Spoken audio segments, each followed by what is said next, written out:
Salah satu anggota Khuddam bertanya kepada Hadrat Khalifatul Masih tentang bagaimana seseorang dapat menanamkan standar tinggi rasa syukur dalam diri mereka.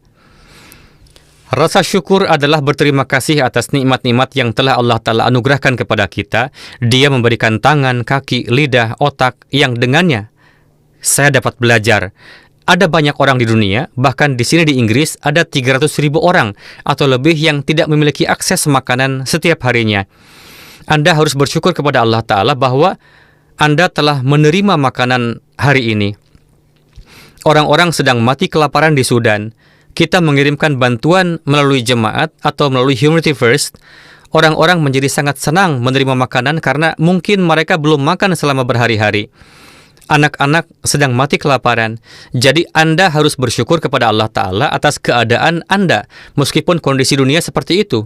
Ketika Anda mengembangkan pemikiran seperti itu dan konsep syukur, dan seseorang melihat hal ini, maka mereka akan menjadi lebih bersyukur lagi kepada Allah.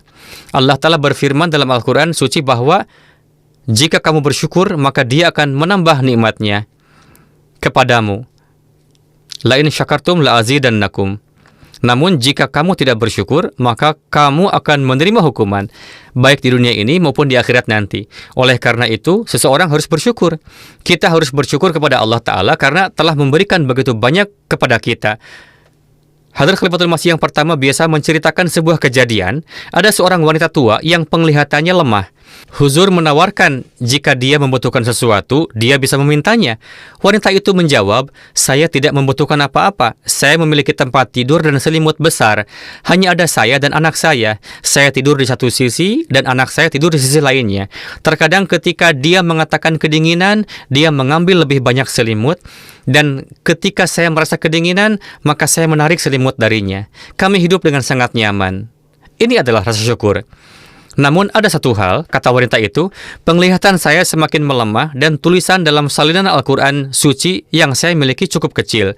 Jika ada satu hal yang bisa Anda lakukan, Anda bisa memberikan saya salinan Al-Quran suci dengan teks tebal dalam font besar. Dengan cara ini, saya bisa membaca Al-Quran suci sehingga mata saya dapat merasakan kebahagiaan dan mata saya juga dapat bersyukur kepada Allah ketika membaca firman-Nya. Orang-orang seperti ini juga ada di dunia. Dia tidak memiliki apa-apa, mungkin dia hanya memiliki cukup makanan untuk makan sekali sehari atau hampir 2 kali sehari, dan itu pun dengan sangat sulit. Dia hanya memiliki satu tempat tidur yang digunakan oleh ibu dan anak, di mana kadang-kadang yang satu tidur dan kadang-kadang yang lain tidur gantian. Namun dia meminta Al-Quran suci agar dia bisa membacanya. Kejadian ini adalah kisah nyata yang diceritakan oleh Huzur pertama. Ini bukan sekedar cerita, melainkan kejadian-kejadian seperti ini benar-benar terjadi.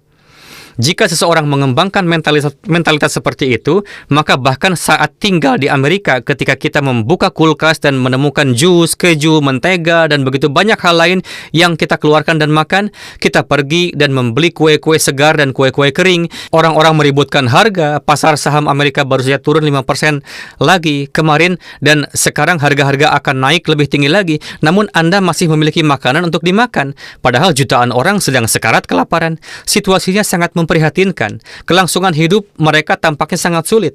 Namun terlepas dari semua itu, kita masih hidup dan hidup dalam kondisi yang sangat baik jika dibandingkan. Hanya untuk ini saja kita harus bersyukur. Ini semua tentang mentalitas. Oke?